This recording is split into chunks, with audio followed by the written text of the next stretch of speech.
dia mendekatkan diri kepada Tuhan dan dia fokus pada pekerjaannya.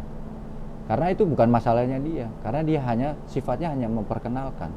Dia mendapat bagian profesionalisme, dia sudah mengembalikan lebih dari apa yang dia terima. Bang, berarti ini Aldi ini terseret untuk orang ingin masuk ke Akpol gitu Bang. Akhirnya sebenarnya kan gini, kita secara umum deh. Masuk Akpol itu ada biaya tidak? Kan tidak ada biaya. Tapi si Adli sini mencoba untuk membantu. Ada nggak sifat yang bisa apa istilahnya menjembatani kami? Oke, kalian yang berurusan ya. Dan pada waktu hari H penyerahan itu Adli tidak ada di tempat. Berarti Aldi cuma memberi akses kenalan aja, silakan berhubungan seperti itu. Tapi akhirnya terseret-seret Aldi karena ya dia mempunyai sebagai public figure, dia artis. Ya penggugat ini memanfaatkan itu. Menurut saya, ya. Dan kata si penggugat juga Adli sudah mencoba menjaminkan di notarisnya, menjaminkan sebidang tanah. Karena itu itikat baik. Kalau saya bersalah, mencoba untuk mengembalikan tanah, menjaminkan. Tapi si penggugat sendiri meminta uang cash. Karena dengan alasan dia saat itu belum melihat fisiknya, fisik tanahnya di mana dan sudah dicek semua sudah. Dan itu ditelusuri katanya juga masih punya warisan bersama. Benar, tapi itu kan gini. Saat saya menjaminkan itu bukan berarti jaminan itu adalah milik dia. Tapi saya akan mengganti apa yang menjadi itu itikat baik. Tapi dia sudah mengganti keseluruhan, berarti oke dong. Tidak ada masalah dong. Dia bahkan mengembalikan lebih. Sekarang kenapa si penggugat tidak mengejar si terlapor? Kenapa? Itu kan ya dipertanyaan. Yang sebelumnya si penggugat adalah kuasa hukum dari terlapor. Dan si pelapor ini satu tim nih dipecah. Ada permainan apa ini? Mereka satu tim kok. Dalam gugatan ini kenapa mereka enggak ini? Ini skema berarti ya. Ada yang Aldi dijebak dengan kasus ini atau penggugat ini playing victim lah. Dugaan kami ya playing victim. Karena mereka satu tim. Yang satu diciptakan untuk sebagai penggugat, yang satu pelapor, yang satu diciptakan sebagai terlapor. Dalam hal lain, dalam hal keperdataan, si terlapor, kuasa hukum terlapor diciptakan sebagai penggugat. Ini dugaan pelanggaran kode etik juga bisa. Ya kita tunggulah, nanti kita akan mencari bukti-bukti yang dengan kebenarannya.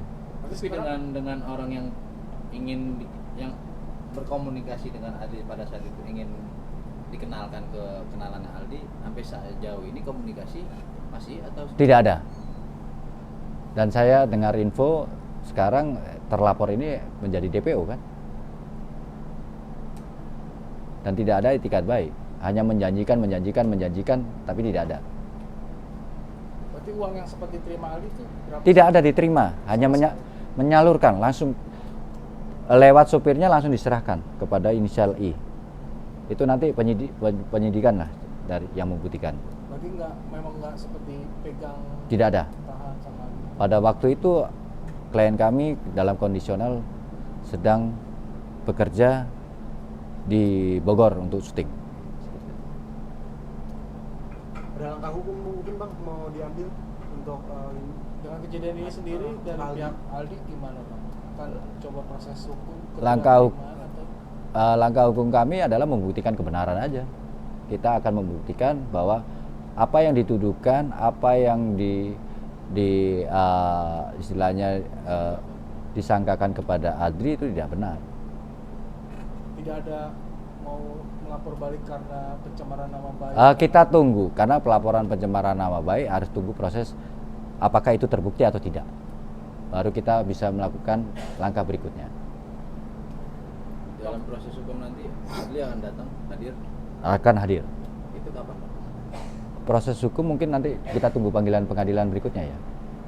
Bang, berarti ini mungkin bertugas kasus ini sudah masuk proses pengadilan ya Bang berarti? Sudah kemarin tahap Kamis 1 katanya Bang. waktu minggu lalu ya. Ya. Itu tahap 1 karena kami belum siap secara administratif. Sedang Adli dalam kondisi syuting di luar kota. Jadi untuk memerlukan tanda tangan saya sebagai kuasa hukum, ini kan beda nih antara kuasa hukum dengan di Polres dengan di pengadilan kan beda. Saya harus memerlukan tanda tangan baru karena itu belum siap karena beliau sedang ada syuting di luar. Jadi kita perlu mempersiapkan itu sebagai syarat untuk di pengadilan. Berarti nanti sidang yang kedua berarti? Kemungkinan ya, tapi kita harus menganalisa dulu apa tujuannya si penggugat ini kepada Adli. Kita hanya nanti kita tunggulah the next episode. Kita ingin memastikan apa langkah kami adalah untuk menganalisa satu hal yang tidak benar, karena sesuatu hal yang kita lakukan secara buru-buru itu kan juga tidak baik, Mas. Gitu. Bukti-bukti dari pihak Aldi sendiri sudah ada gitu Bang bahwa menyatakan banyak kita sudah siapkan bukti-bukti termasuk foto-fotonya penggugat, dia berfoto-foto ya, itu sudah kita siapkan semua. Bang, dikala Aldi ini yang lagi sandung kasus lagi kan ya, jadi 2 kali nih dengan kasus masalah rumah tangga ini mungkin. Sebenarnya masalah rumah tangga sih bukan case ya, itu hal yang pribadi, tapi dalam hal ini ada pihak lain yang mensangkut pautkan terkait masalah pribadi, itu juga tidak dibenarkan juga. Masalah pribadi seseorang itu urusan pribadi seseorang, tapi ini masalah hukum berbeda hal. Jadi kalau masalah hukum ini tetap Adli tetap komitmen akan menciptakan satu kebenaran yang harus dia jalani, dan kebenaran itu akan terbukti dengan sendirinya jika seseorang hanya ingin pansos lah, seperti itu. Berarti bisa dibilang dalam kasus ini ada pihak sana tuh mengambil momen. Menurut saya, dugaan saya iya, seperti itu. Jadi menciptakan nama besar Adli, karena ya kita tahulah saya sebagai seorang kuasa hukum juga apabila menggugat seseorang harus jelas di mana posisinya, apa legal standing saya, dasar hukumnya bagaimana, itu harus jelas, bukan mengada-ngada.